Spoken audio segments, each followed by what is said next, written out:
Bueno, mis hermanos, estamos bendecidos. Gloria al Señor. ¿Para quién vives? Ese es mi tema en esta mañana. ¿Para quién vives? Mire la persona que está a su lado, con cara de preocupado. Dígale, ¿usted para quién vive? Asústelo, asústelo. ¿Usted para quién vive, hermano? ¿Para quién vivimos?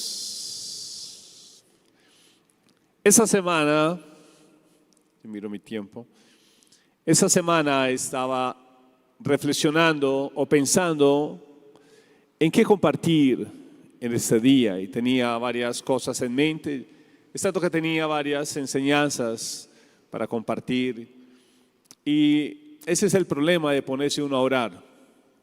Y me puse a orar y esta palabra se clavó en mi corazón. ¿Para quién vives?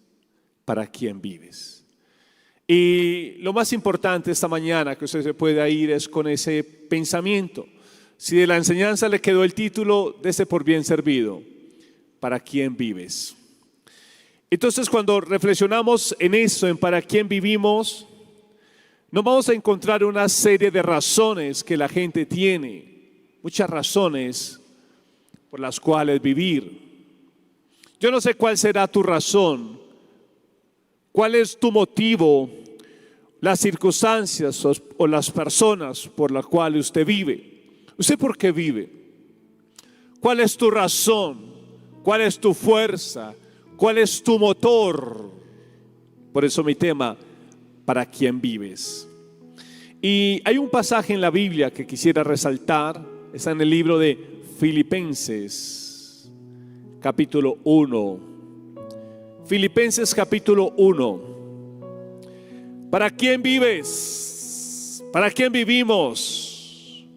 ¿Cuál es tu razón de vivir? ¿Cuál es tu fuerza? ¿Cuál es tu motor para vivir? Bueno, el apóstol Pablo, en la carta a los Filipenses, le decía el versículo 21, porque para mí, Pablo está expresando su convicción. Pablo está expresando su verdad. Para mí, no sé para ustedes, pero para mí, el vivir es ¿quién? Cristo. Para Pablo, Cristo era el centro, era la razón, era el eje de su existencia. Para él, qué especial. Pablo, ¿cómo expresa una convicción? Para mí. En muchas de las cartas, el apóstol Pablo siempre habla a veces en tercera persona. Nosotros conocemos, nosotros, pero aquí dice para mí, porque es verdad, esto es muy personal y tal vez si yo le preguntara a cada uno cuál es su razón de vivir, por qué usted se levanta día a día, qué te mueve a vivir, qué te empuja a vivir, encontraríamos una cantidad de razones y motivos. Por eso Pablo expresa, en el caso de él, dice, para mí el vivir es Cristo. Esa era su convicción, esa era su certeza. ¿Cuál es la suya? ¿Cuál es el centro de tu vida? ¿Cuál es tu razón? ¿Cuál es tu eje? ¿Cuál es tu motor? Pablo decía, para mí, no sé para ustedes, Filipenses, porque eso es una carta que le escribe a la iglesia de Filipos. La iglesia de Filipos. Bueno, es interesante ver que cuando Pablo escribe esta carta, ¿en qué condición se encontraba? Él se encontraba, si me acompaña el capítulo 1, el versículo 7 y 13. El versículo 7 y 13 dice, como me es justo sentir esto de todos vosotros, por cuanto os tengo en el corazón y en mis ¿Dónde tenía Pablo a las personas en su corazón? Y versículo 13, de tal manera que mis prisiones, cuando Pablo escribe esta carta, ¿dónde estaba? En la cárcel. Pablo escribe esta carta desde una cárcel, desde la cárcel de Roma. Y dice, para mí el vivir es Cristo. Las circunstancias que estaba viviendo Pablo no le estaban afectando, porque para él su vivir era Cristo. Bueno, yo no sé si usted ha escuchado que las personas dicen, pastor, esto sí es vida. ¿Ha escuchado usted esa expresión? Esto sí es vida. Tal vez usted la ha dicho. Tal vez en algún momento usted ha dicho, cuando ha salido a viajar, ha estado en en otro país, y usted está en el mar, no sé, en un gran hotel, y dice, esto sí es vida.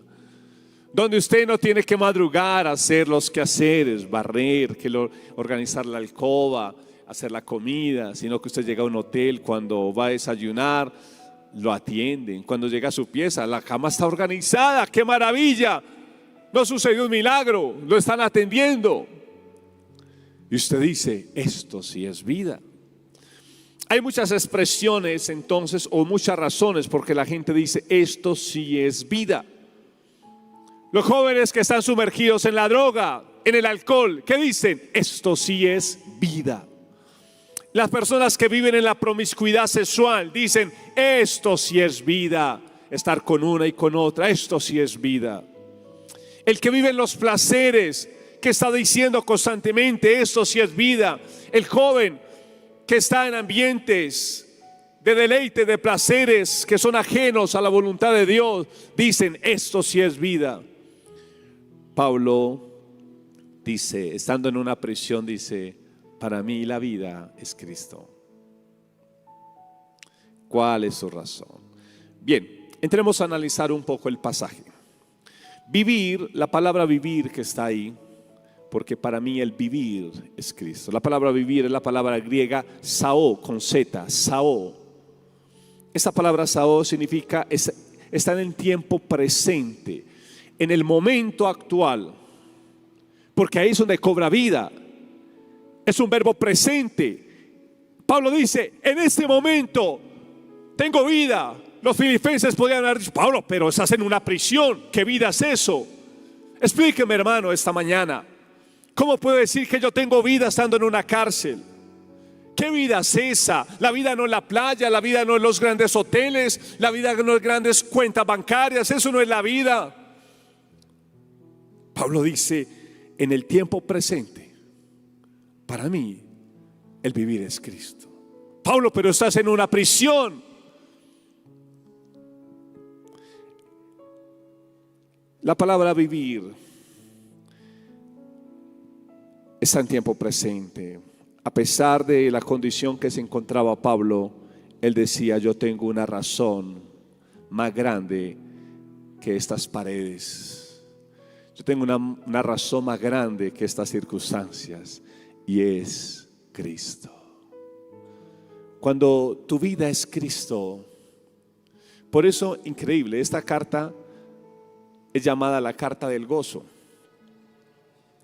Es llamada la carta de la felicidad y fue escrita desde una prisión. Y es la carta de la alegría, es la carta del gozo. Más de 20 veces aparece la palabra gozo y sus derivados. Alégrense, gócense, disfruten. Pero estaba en una prisión. ¿Por qué estaba feliz? Porque para mí el vivir es Cristo.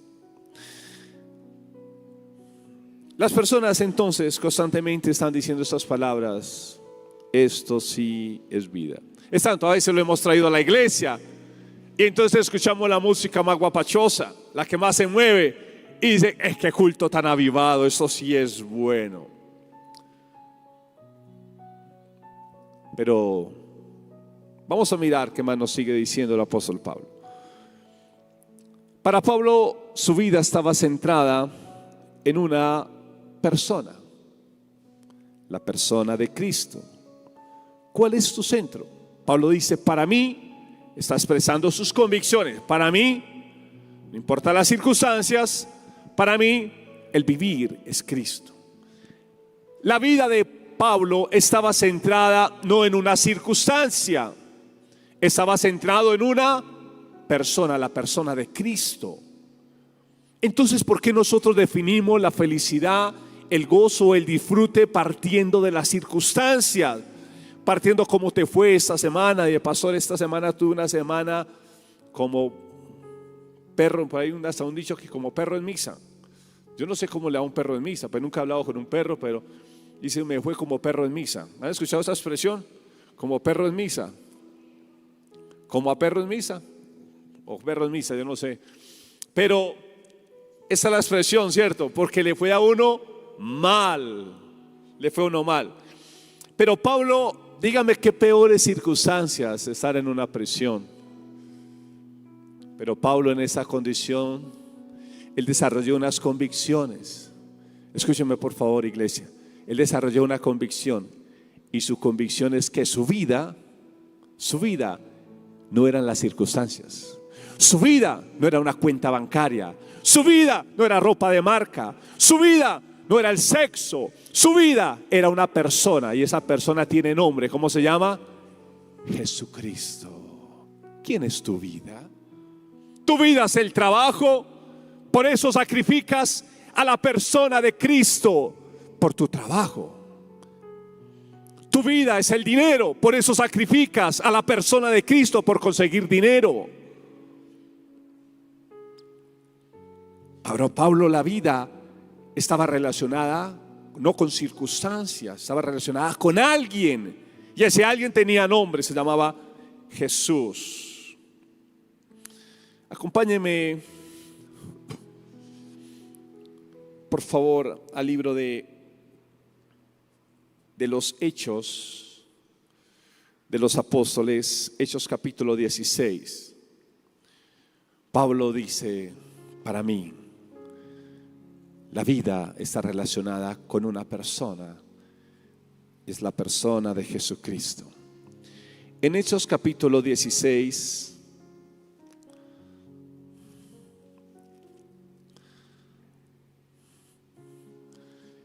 ¿qué sentirían los filipenses cuando escucharon la convicción de Pablo? Para mí el vivir es Cristo. ¿Qué sentirían ellos? Pastor, ¿y cuál era la vida? Escúcheme. ¿Cuál era la vida o las razones o los motivos de los filipenses para vivir?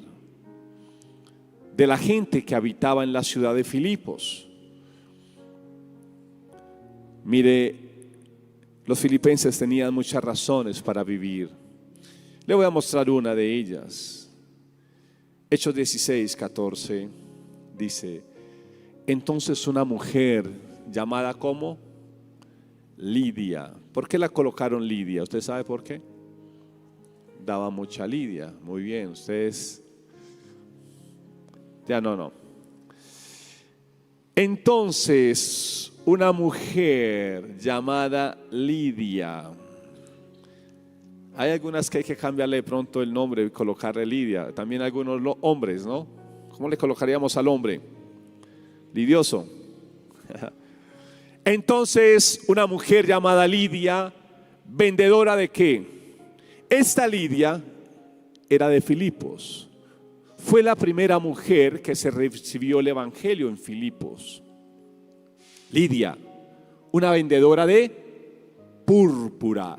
La púrpura era una tela de mucho valor que solamente usaban las personas con alta posición o personas de la nobleza. En pocas palabras, parte del comercio de Filipos era la venta de telas, en especial la púrpura. La púrpura.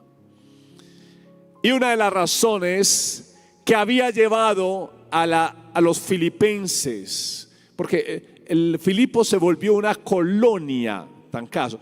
Ayer estaba con mi esposa, estábamos viendo en la tarde, prendimos el televisor y estábamos mirando unas casas y vimos una imagen como de un pueblito. Y a veces hemos dicho, ay, tan rico. Y ayer lo dijimos, uy, tan rico vivir ahí. Eso era Filipos. Filipos era una ciudad, una colonia de Macedonia, donde los veteranos de guerra llegaban allá a pasar sus últimos años. Habían unos atractivos en Filipos. Y allá llegaban los veteranos de guerra del Imperio Romano, allá llegaban a pasar sus últimos años. Había algo especial en Filipos, como cuando usted llega a un lugar y qué pueblito tan chévere como para uno vivir, como para terminar los últimos años. Yo quisiera terminar mis últimos años en tal lugar o en tal, porque es como un ambiente calmado, tranquilo. Yo quisiera terminar mis últimos años como en una finquita, con unas gallinitas, no sé, cuidando una vaquita, sacándole leche. Bueno, es lo único que dan las vacas, ¿cierto? Y así, uno como que se va idealizando algo. Pues Filipos era eso, era una colonia. Y allí, en esta colonia, había un comercio. Habían varios, pero uno de ellos, quería registrarlo, que se vendían telas carísimas. Y allí llegaban la gente entonces a pasar sus últimos años. La razón de vivir, ahí encuentro dos. El descanso, la paz, la tranquilidad. Buscaba eso. Pero hablando de Lidia, una de las razones por las cuales esos filipenses tenían para vivir era su trabajo. El trabajo se puede volver una razón para vivir. Hay gente que vive para el trabajo y sacrifica a la persona de Cristo por trabajar. Y no estoy diciendo que no trabaje, pero cuidado, el trabajo excesivo no es de Dios. Escúcheme eso. Cuando el pueblo de Israel iba a salir de Egipto, Dios mismo inventó el trabajo. El trabajo es una honra, dignifica al hombre. Es un medio para conseguir recursos, para suplir lo necesario. Pero cuidado, en un exceso, el trabajo ya no es algo de Dios. Cuando el pueblo de Israel iba a salir de Egipto, y le va diciendo Moisés a Faraón, nosotros debemos ir al desierto a adorar a Dios. ¿Y qué dijo Faraón? Este pueblo está como ocioso. Vamos a colocarle más trabajo. Y Faraón hizo que el pueblo trabajara más. ¿Para qué? Había una razón, para que no fueran a adorar. Y nosotros no captamos eso. Yo lo estaba compartiendo esta semana en la iglesia, los 2 miércoles atrás. De antemano lo invitamos al culto los días miércoles. Cuando usted pueda, saque ese tiempo y dése la pasadita por acá. Y estaba hablando del texto de Filipenses, capítulo 2, donde Pablo dice que seguían la corriente de este mundo. Venga, leámoslo, engranémoslo. Efesios, capítulo 2, por favor.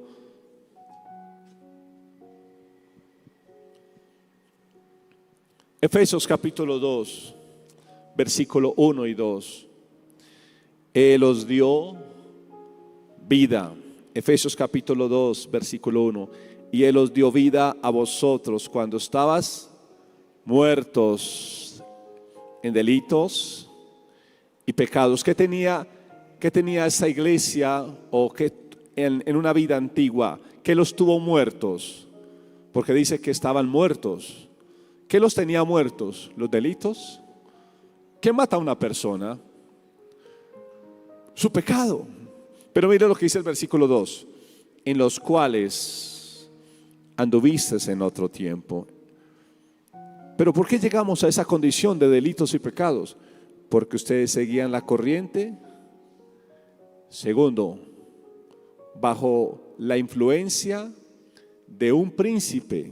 ¿Cómo se llama ese príncipe? Satanás. y siguiendo los deseos de la carne. Pastor, ¿cómo llega a una vida de pecado? 3 cosas. Usted se está dejando llevar por la corriente de este mundo. Segundo, se está dejando influenciar por las tinieblas. Y tercero, se está dejando llevar por los deseos de su carne.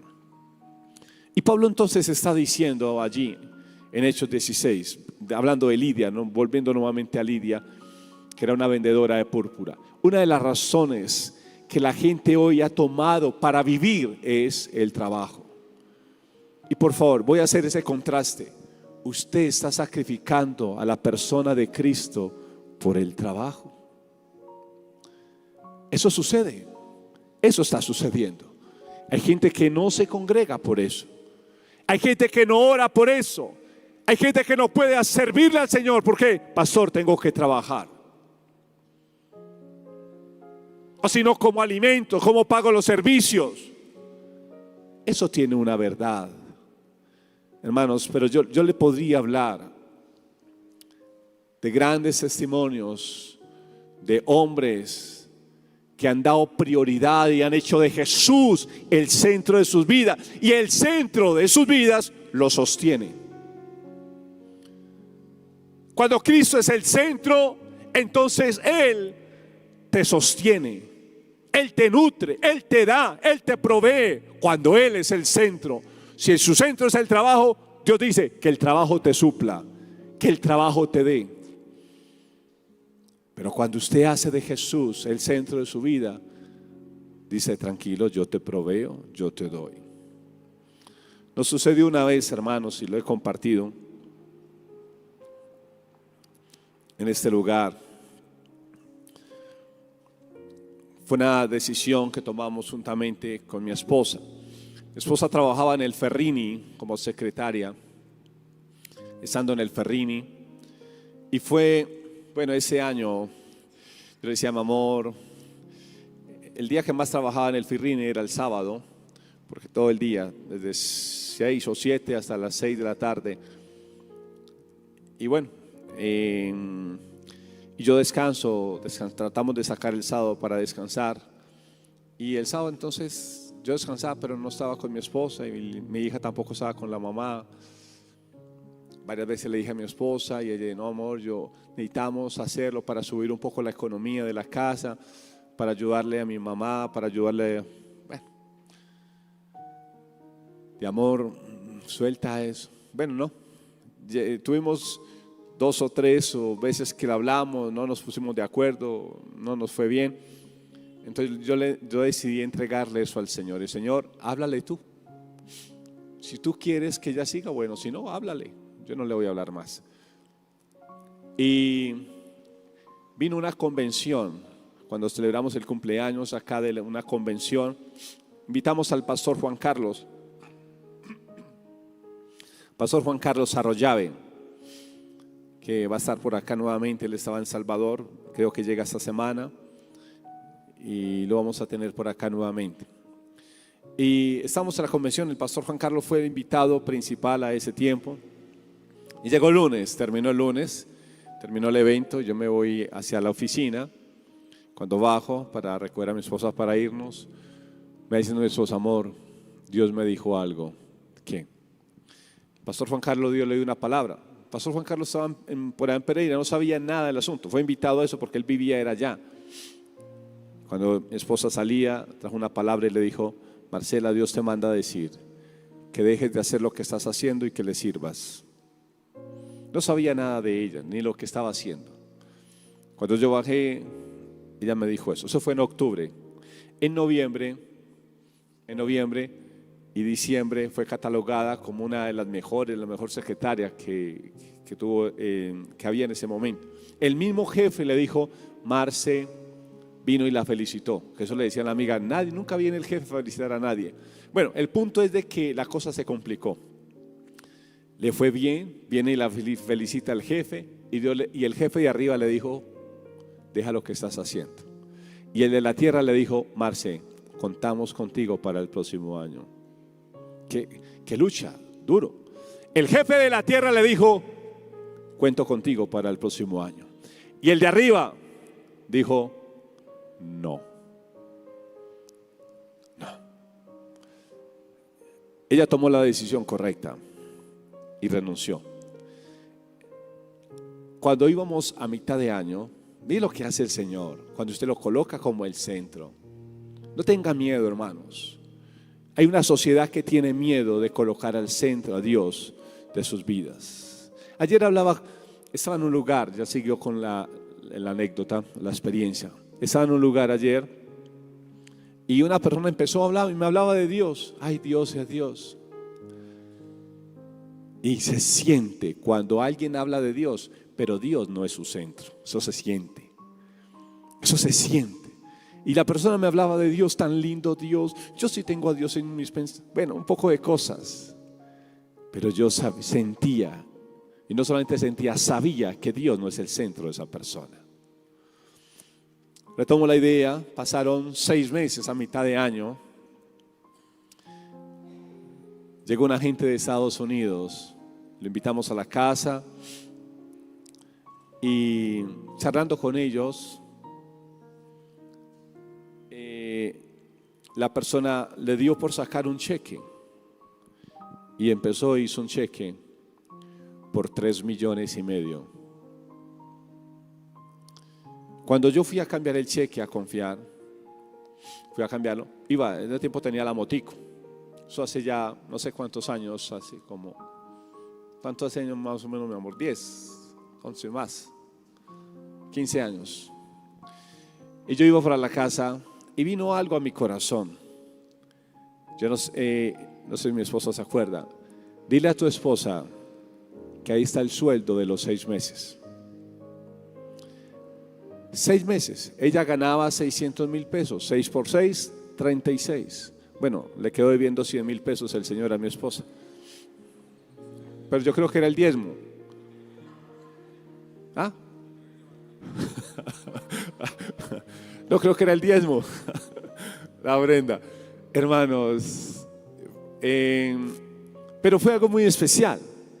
Ella había renunciado a esa parte. Y cómo Dios nos sorprende. ¿Por qué le digo eso en la parte laboral? Y comparto ese testimonio, no es cuestión de nosotros. Usted sabe que Dios ha sido fiel con usted en ese aspecto. Usted sabe que Dios te ha ayudado. ¿Por qué no seguimos confiando en que Él es el centro, el que provee las cosas? Le digo es porque allí en Filipos había un comercio. Y allí el apóstol Pablo está haciendo llegar una carta a los filipenses que tengan cuidado de colocar el trabajo como el centro de sus vidas, porque eso puede existir. Que usted y yo podamos colocar el trabajo. Y le voy a decir algo. Tenemos razones para justificar el trabajo. Pastor, entonces me muero de hambre. Entonces usted me paga los servicios. Hay una cantidad de razones. Yo lo único que quiero es que esté seguro que Cristo es su centro. Cuando Cristo es su centro, hermanos, el trabajo, a pesar de que es importante, entra en un plano diferente. Entra en un plano diferente. Yo valoro mucho, he escuchado hermanos, de pastor, conseguí un empleo, pero el empleo me involucra el domingo, yo más bien no quise trabajar. Y he encontrado personas así, hermanos. Dios honrará, porque Dios honra a los que le honran. Cuando usted honra a Dios colocándolo en primer lugar, ¿usted cree que Dios lo va a dejar en vergüenza? Cuando usted honra a Dios dándole un lugar, Dios te honra a ti también. ¿Cuántos están de acuerdo con eso? Amén. ¿Qué pasaba allí en Filipos más? Voy a hablar de otra de las cosas que en Filipos existía. En Filipos era una ciudad, y nos sucede a nosotros, que reproducía la cultura de Roma. Filipos estaba bajo el gobierno del Imperio Romano, pero Filipos reproducía la cultura de Roma. A pesar de que no pertenecía a Roma, a Italia, estaba en otra parte, en Grecia, pero reproducía la cultura de Roma. Es por ejemplo nosotros, aunque nos hemos ido como sacudiendo un poquito, pero años atrás todo el mundo quería ser el famoso sueño americano, ¿se acuerdan? Y hasta el día de hoy todavía uno ve por ahí personas que como con aires de inglés, ¿cómo estás? Yes, o yeah, y cositas. Nos saludamos en vez de decir buenos días, good morning. Todavía tenemos algo, como que sentimos que si hablamos inglés somos más, como que si visitamos Estados Unidos somos más. Y eso eran los filipenses. Habían absorbido la cultura de Roma y la tenían en su propia ciudad. Y se sentían orgullosos de esa cultura. Pablo decía, para mí el vivir es Cristo. Ahora, allí en esa, como habían reproducido la cultura de Roma, entonces allí tenían algo que se llamaban los circos. Habían circos de carreras, habían teatros y anfiteatros. ¿Qué se hacían allá?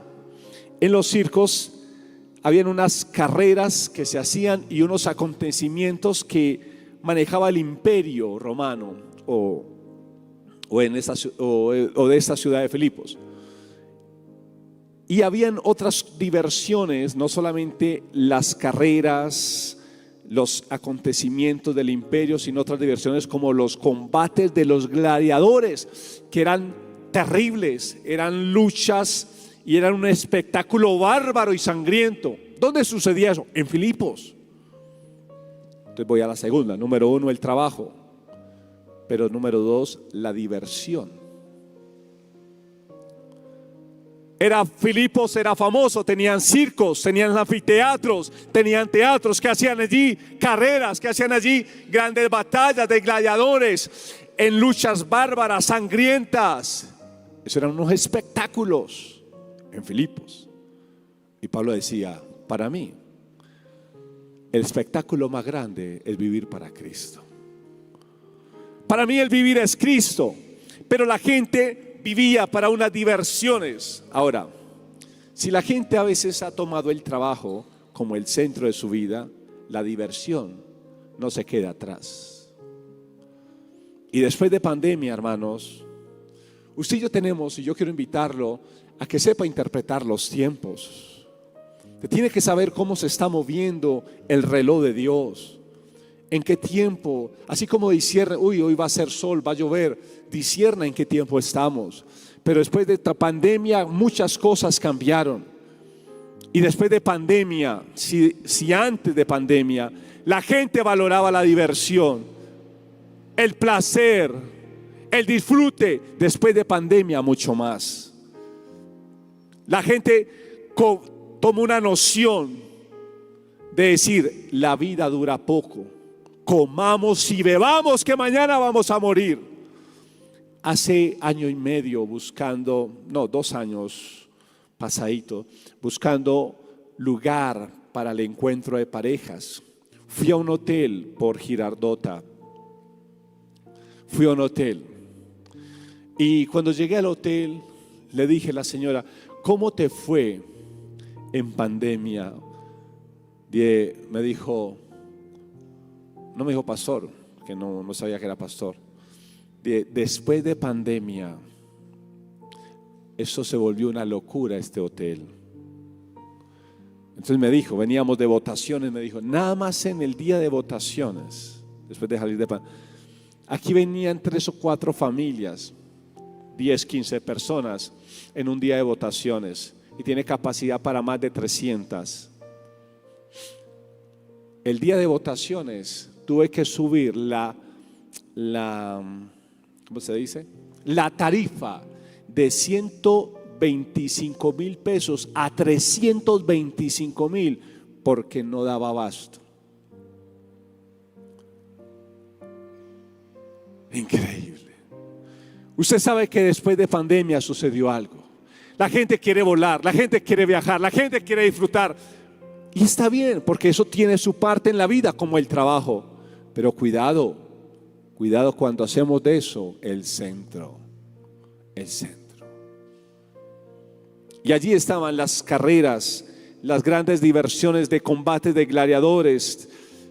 Lo tercero, que había allí en Filipos era los cultos, muchos cultos a diferentes divinidades. Pastor, ¿y qué tiene que ver eso? Un culto a una divinidad con que Cristo es el centro. Había una divinidad que se llamaba Paco. ¿Alguien se acuerda del dios Paco?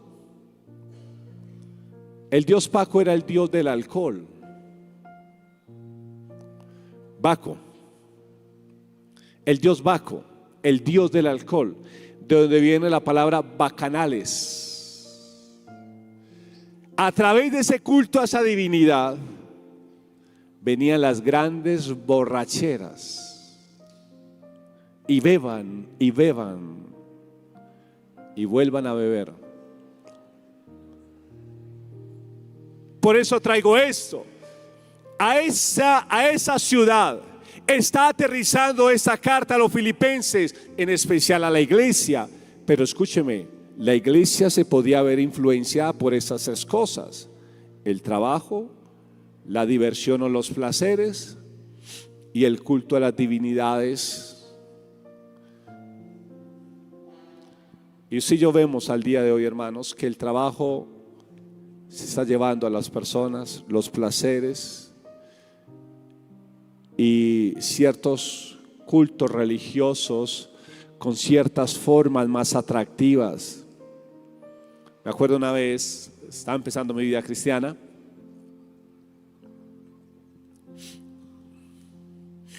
y resulta de que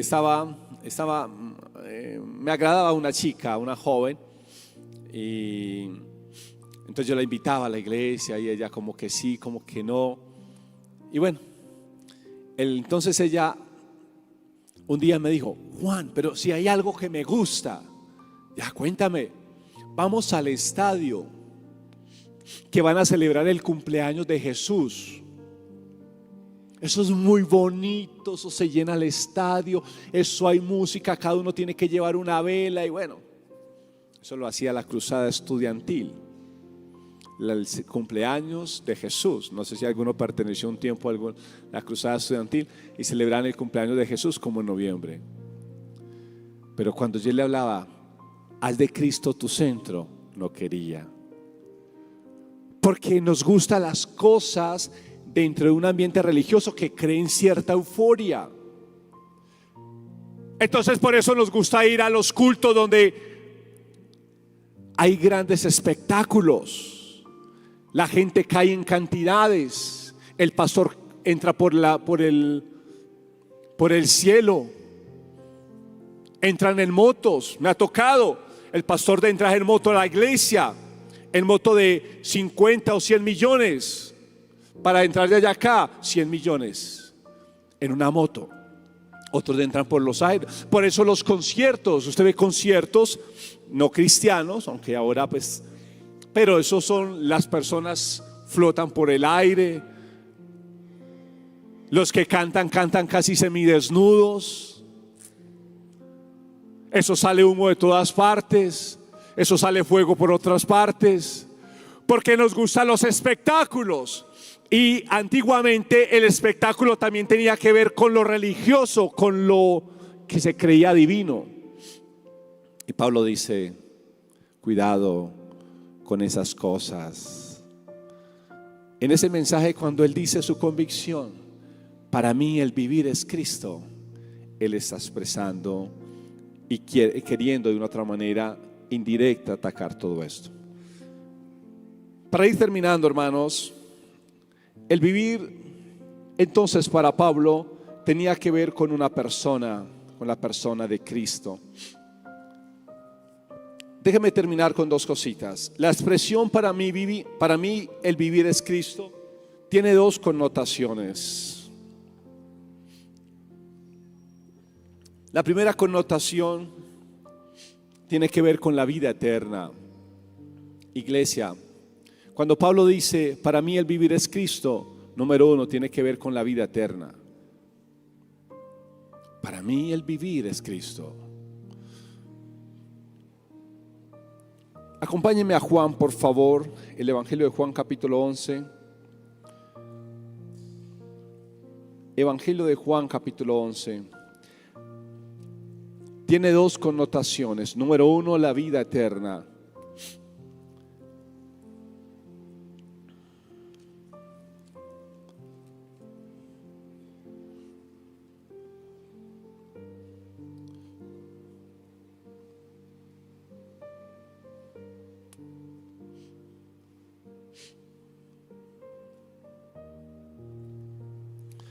Juan capítulo 11, versículo 25 y 26. Le dijo Jesús: Yo soy ¿qué? La resurrección y la vida.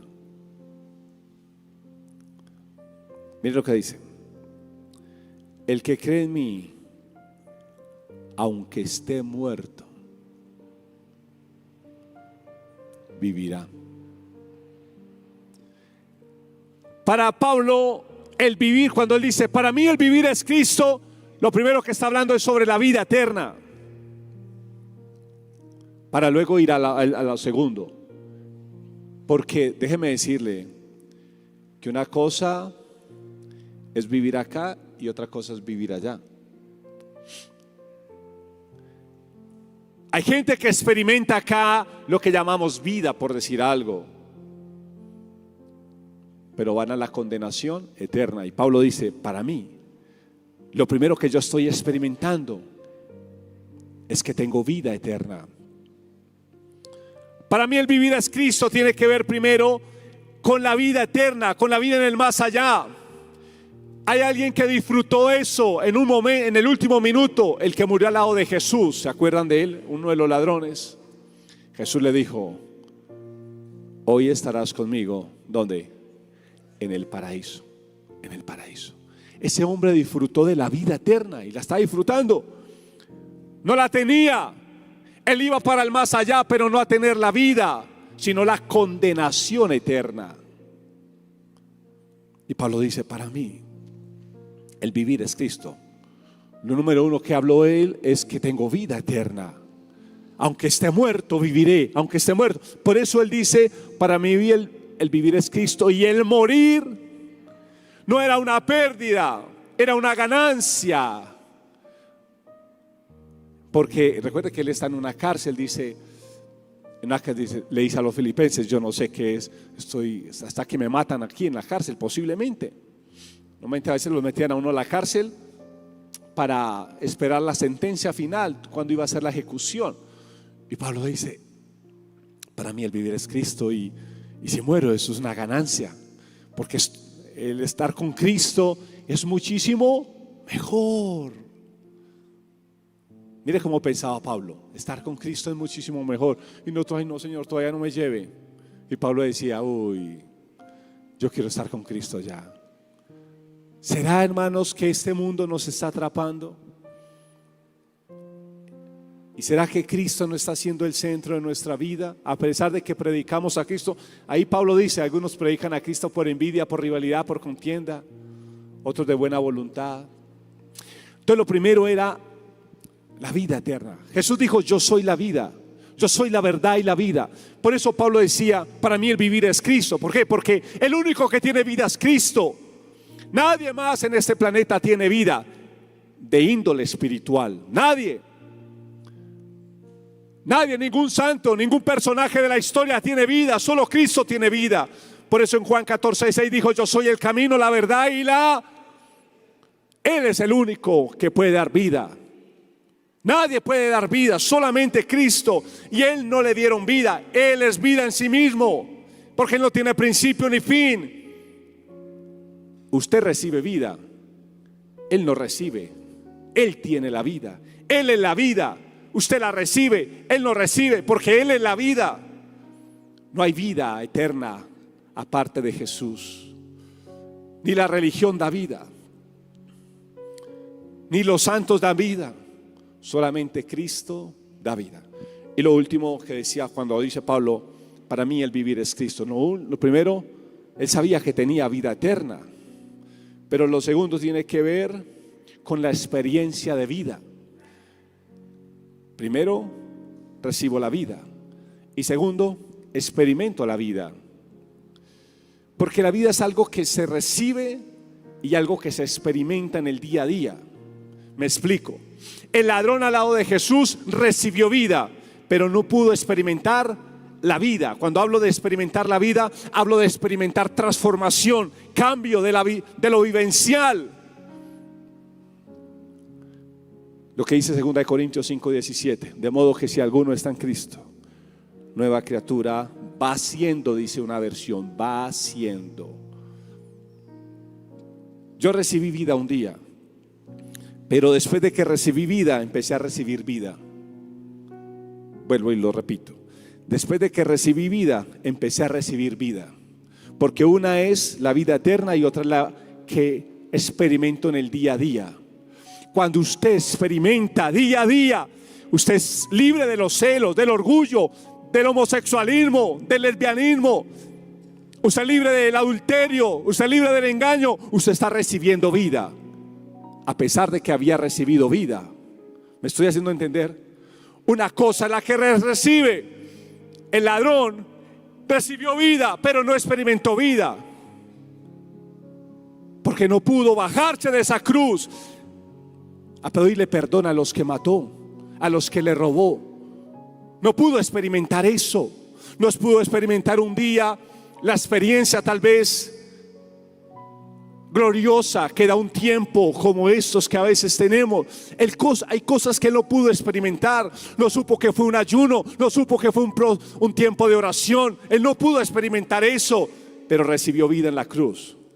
Pero no pudo experimentar transformación. Hermanos, cada vez que Dios te permite llegar a este lugar, usted está recibiendo vida.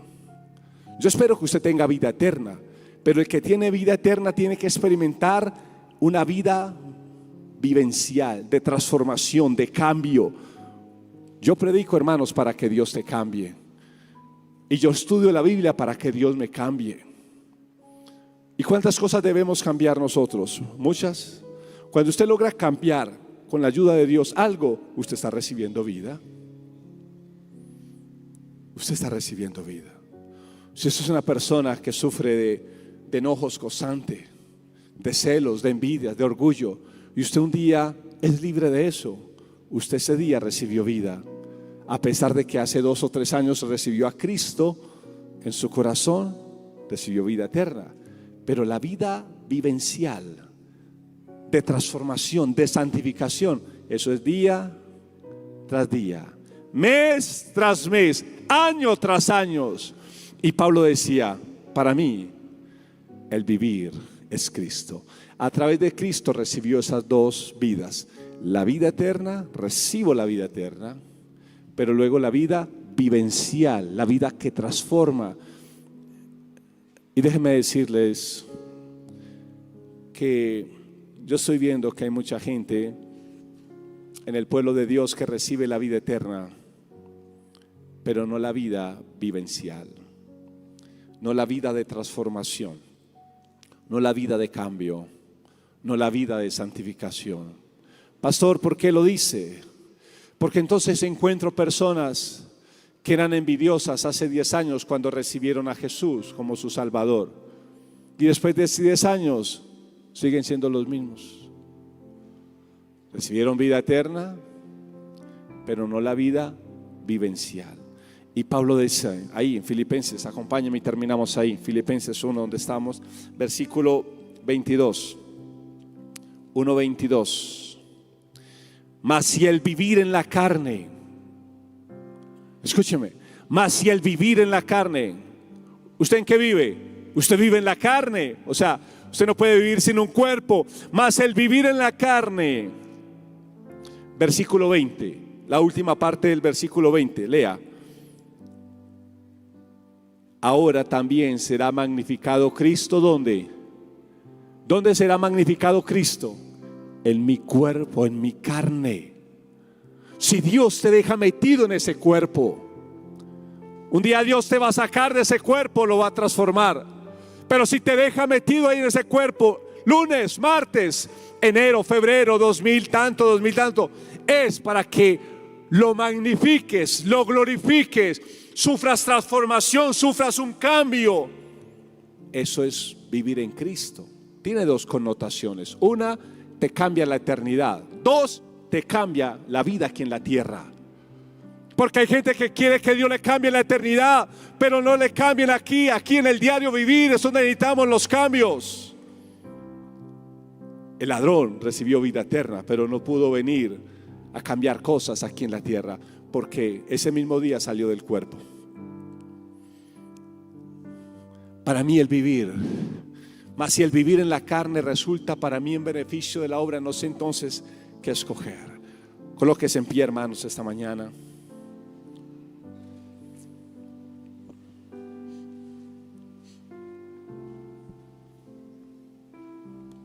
¿Cuál es su razón de vivir? No sacrifiques a Cristo, haz de Cristo tu razón de vivir. Pablo decía, para mí, qué bueno que usted pueda salir esta mañana diciendo también, como Pablo, voy a decir esas palabras. Para mí, el vivir será la persona de Cristo. Para mí el centro de las cosas será Cristo. Los filipenses tenían muchas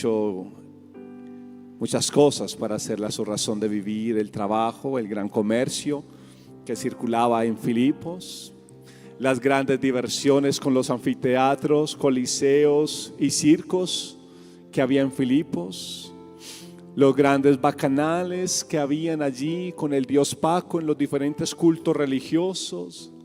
Y la gente decía, esto sí es vida. Y Pablo en una prisión decía, para mí el vivir es Cristo. Cristo te entrega esas dos vidas, la vida eterna y la vida vivencial. Vida vivencial. Cierra tus ojos un momento y dile, Señor, dame vida, dame vida, dame vida. No estoy hablando de la vida eterna, dame vida aquí, la vida vivencial, la vida de transformación, la vida de cambio. Suplica esta mañana delante de Dios.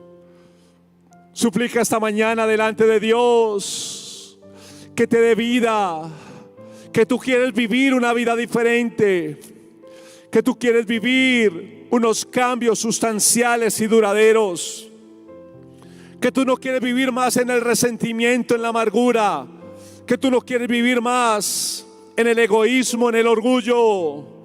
Dame tu vida. Si me pueden colocar allí esa canción, dame tu vida. Dile al Señor que te dé vida vivencial. O si usted cree que no tiene la vida eterna, dile al Señor que te dé vida eterna. Pero Dios te está llamando hoy, hermanos, nos está llamando a tener una vida en el día a día diferente. Que tu hablar sea diferente, que tus actitudes sean diferentes. Dios no solamente viene a cambiar tu eternidad, Dios no solamente viene a cambiar el más allá, Él viene a cambiar el más acá. Y el más acá es con quien vive.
es necesario morir. Vamos una vez más, díselo. Dame tu vida, esa clase de vida que sabes dar. Dame tu vida, yo quiero vivir solo para ti. Dame tu vida, resucitada en mí. Yo quiero vivir solo para ti. Aleluya, Señor. Queremos que tú seas el centro de nuestra vida. Señor, tú has venido marcando nuestra eternidad, pero marca también nuestra vida en esta tierra. Vamos, díselo.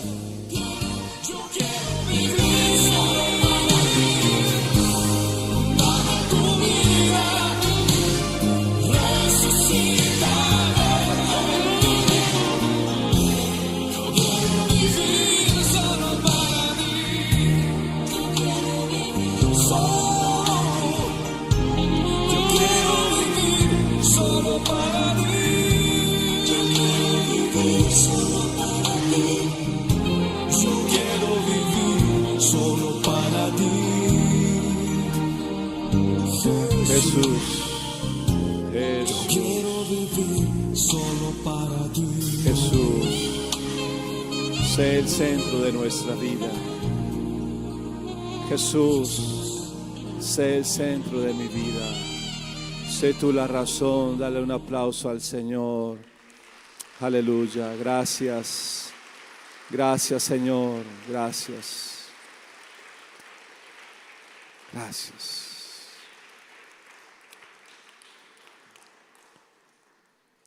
Muchas gracias, Señor. Si usted ha venido por primera vez, este día siempre hay unas personas. Aquí al frente hay una joven. Siempre nos gusta orar por usted, tomar su necesidad. Si usted nos quiere dar el privilegio, ven aquí adelante, hay unas personas que quieren compartir un momento contigo. Mis amados hermanos, el Señor les bendiga. Que para ti también el vivir sea Cristo. Un abrazo para todos ustedes.